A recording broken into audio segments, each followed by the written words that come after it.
스님, 예.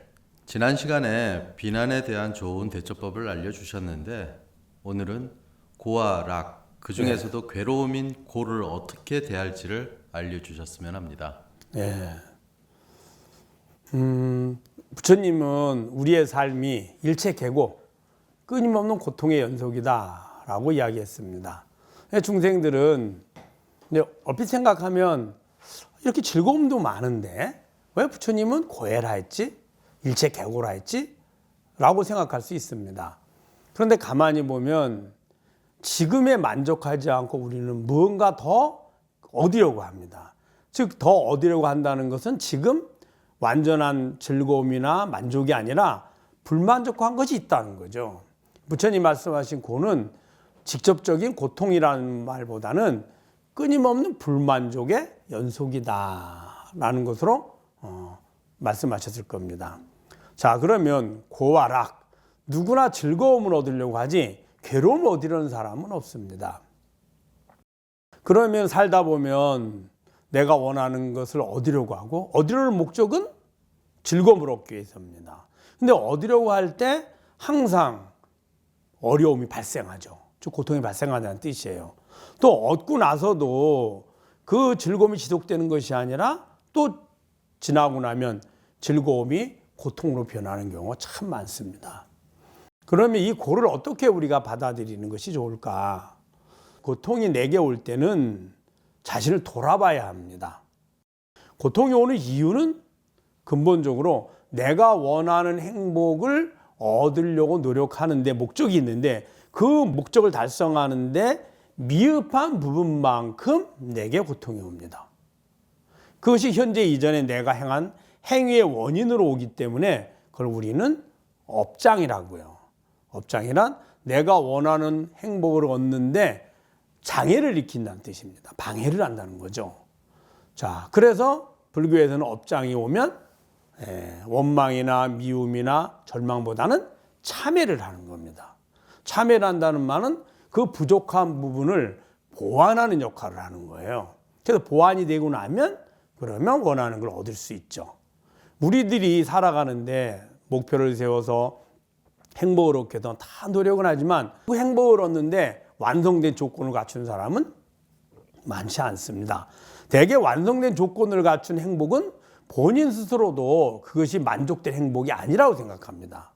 조금 부족하더라도 보다 내가 원하는 할 수 있는 것보다 더 높은 것, 더 어려운 것을 얻는 것을 우리는 목표로 설정을 하게 되고 그것을 얻는 것을 성취감 내지는 성공 내지는 즐거움 내지는 행복이라 하거든요. 그러면 그 목적을 성취하는데 달성하는데 당연히 부족한 부분이 생기죠. 그 부족한 부분을 열심히 노력해서 보완해서 완성해 가는 게 우리의 삶입니다. 그 완성하는 과정 중에 고통이 있습니다. 자, 그래서 그 고통은 나를 돌아보고 부족한 부분을 다시 보완해 가야죠. 그 보완하라고 네가 지금 이 부분이 부족하니 이 부분에 보완을 해야 돼 라고 내게 온 겁니다. 또 이제 성취를 하고 나서 그래 즐거움이 지속되는 것이 아니라 어느 순간인가 이게 고통으로 바뀌거든요. 그 이유는 지금의 성취한 행복을 계속 행복이라고 내가 느끼는 것이 아니라 또 더 많은 조건을 우리는 구하게 됩니다. 그 욕망이라죠. 구하려고 하니 지금 얻는 것도 사실은 부족해서 내가 많이 노력을 했고 그 다음에 고통을 감내해냈고 보완해서 성취를 했거든요. 근데 이 성취를 하고 나면은 이것이 계속 나에게 즐거움을 주지는 않습니다. 이것을 바탕으로 더 큰 성취를 우리는 원하게 됩니다. 그럴 때 당연히 부족한 게 또 발생하죠. 그래서 고통이 연이어 발생하고 또 하나는 이 성취한 그 즐거움의 조건이 사라질까 봐 나로부터 멀어질까 봐 우리는 끊임없이 고통을 느끼게 됩니다. 또 더 나아가서는 이제 이런 것들을 우리가 사고라 해서 애별리고 혹은 원증해고 혹은 굽을 듣고 또 오음성고 이렇게 표현하고요. 만약에 이것을 다 조건을 갖춰서 언제든지 원하는 게 다 이루어졌습니다. 그렇다 그래서 이 사람이 일생 동안 행복할까요? 그렇지 않습니다. 이 몸이 이 모든 즐거움의 핵심인 즐거움을 누릴 수 있는 근본 첫 번째 조건인 몸이 늙고 병들고 죽음에 가죠. 그걸 생로병사 사고라 합니다. 자, 그러면은 이 생로병사를 벗어날 수 있는 방법은 생로병사로부터 벗어난 해탈. 해탈에 이르는 방법은 열반에 이르는 길밖에 없습니다. 그러면은 왜 이런 것들이 계속 발생하느냐, 중생들의 고통이. 우리는 행복을 원하고 행복을 원하는데 이왕이면 더 나은 행복, 더 완전한 행복을 끊임없이 원하게 됩니다. 그 과정 중에 완전한 행복으로 가지 않고 바른 방향이 아닌 길로 가면 끊임없이 장애가 발생하고 그 장애들이 우리에게는 고통으로 다가오죠. 그래서 고통을 줌으로 인해서 우리는 고통을 받으면 고통으로부터 회피하려 하거나 돌아보고 다른 방법을 찾게 되거든요.